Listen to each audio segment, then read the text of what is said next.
What is going on, guys? Gorilla right here. Today I'm bringing you a video going over my opinions on Destiny, where it's going, the future for it, and overall the game as it is right now. In the background is just some gameplay of mine recently in the Crucible, just so you guys have something to watch while I am talking about my opinions on this game. So basically we're going to get into it.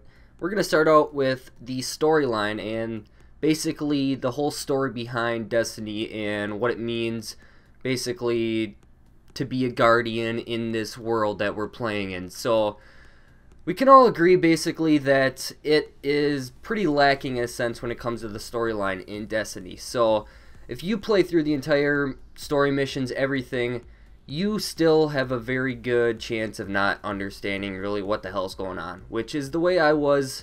I've even gone through the story modes 3 times now. Basically I have 3 characters and I still don't really know what's going on. The only way that people really are fully understanding the story mode is by reading the Grimoire cards.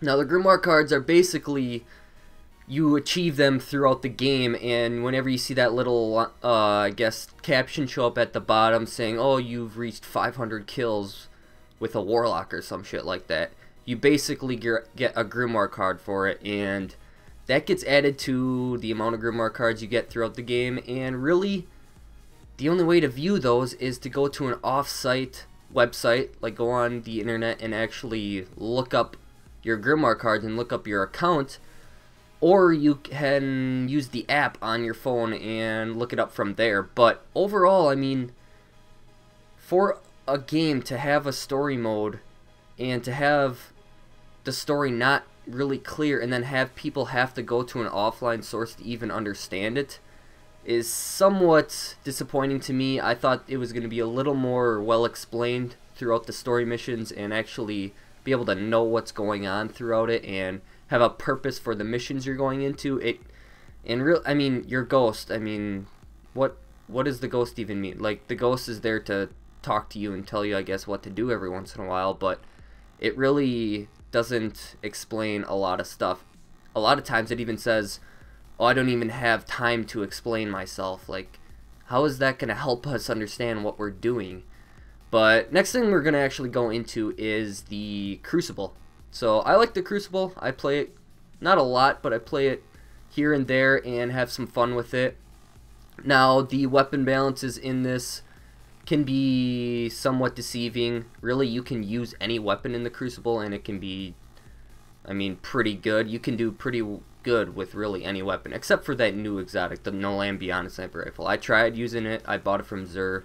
Biggest mistake of my life. But anyways, you can really use any weapon you want. Mostly auto rifles and hand cannons are what going to do. A lot of fusion rifles as well. Bigger maps you can use sniper rifles, but overall, Crucible, I don't have much complaints about it. There's a lot of trading in it where you get a lot of post-mortem kills, but what are you going to do? That happens in a lot of games.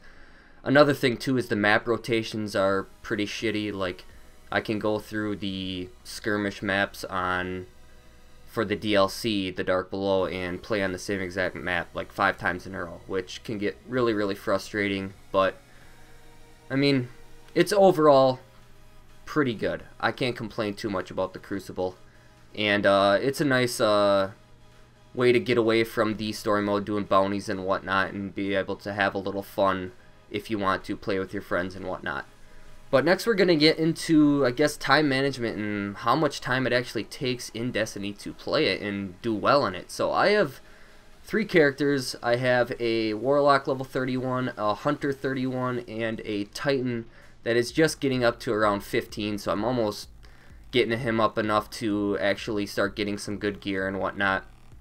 But in order to have multiple characters, you have to put in a lot of time. Now, I'm a college student, so I pretty much have classes in the morning, get done by like 1 o'clock every day, go for a run or work out a little bit, and then by 3 o'clock every day, I'm done and I'm able to do whatever I want. If I have some homework, I'll do it, but otherwise I basically have like 4, 5, 6 hours every night to just play Destiny and play games. So I have time to have multiple characters and do a lot, but if you only are able to manage an hour at most a day, this game is going to be pretty tough to really do well in and really strive to play and level up multiple characters, even one character. If you want to get a lot of good gear, a lot of good weapons, you have to put a lot of time into it. That's just the way this game is. It's a pretty grindy game and can be pretty frustrating. I mean, really doing the weekly heroics every week with 2 characters, doing the weekly Nightfalls with 2 characters each week, doing strikes, the Vault of Glass on hard and normal, the Crota's End raid on hard and normal. Now they just came up with hard mode. It can take up a lot of time, and then mix in with that getting bounty so you can level up your weapons and gear can take even more time. So that's just something you guys need to take into consideration with this game. If you want to make a lot of effort into creating multiple characters, it's gonna take a long time, and I've been playing this game since it first came out, and I still am working on leveling up my guys. And I know they say that when this game came out, they were like, it's going to be a continuous process, DLC after DLC after DLC, which is somewhat cool. But one thing I should mention too is a lot of people are complaining about how the DLC, The Dark Below, is basically already on the disc. If you bought the disc, it basically already came with the DLC. You just have to pay extra to unlock it on your game. So that can get pretty frustrating for people. I bought the digital version, so I'm not sure if that affects the same way, but it is somewhat deceiving and almost money hungry of Activision and Bungie to do. But I guess that's how a lot of games are with DLC and whatnot. But next thing I want to talk about is the future for Destiny, I guess. The DLC is coming out. So House of Wolves comes out, I can't remember the exact date, but it comes out in, I think it's in about a month, I should say. And basically they are saying that they are not going to make the same mistakes they did in the Dark Below DLC. So in the Dark Below DLC, they basically said that they screwed up on a lot of parts, especially the where you're able to buy better gear than the Vault of Glass gear. So everyone who strived and did a shit ton of raiding and a lot of Vault of Glass runs to get full to level 30 now basically just get shit on because you can just buy the DLC ones and get to level 31 with just buying it from the Vanguard.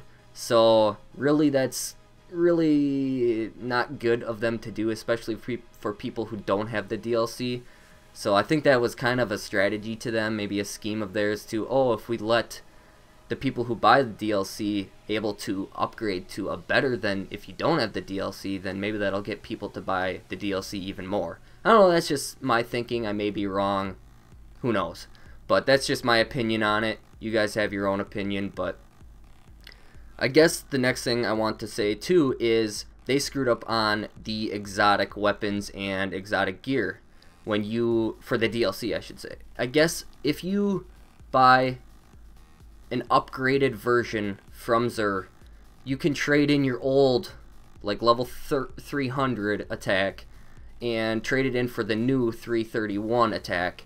But in order to do that, you have to have a shit ton of glimmer, you have to have the fully upgraded old one, and you basically have to level up the gun new and basically start from scratch with it. And they said that that was a screw up of theirs and they're going to fix that in the House of Wolves. So I think that they're really trying to improve and they're really taking into consideration what the community is saying.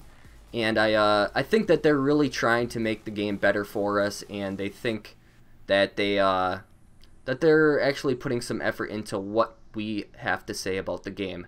So that's basically what I wanted to talk about this game, or this gameplay and this video. I guess I wanted to just voice my opinion on the game. I know I didn't cover everything, but those are just some of the basics that I wanted to cover.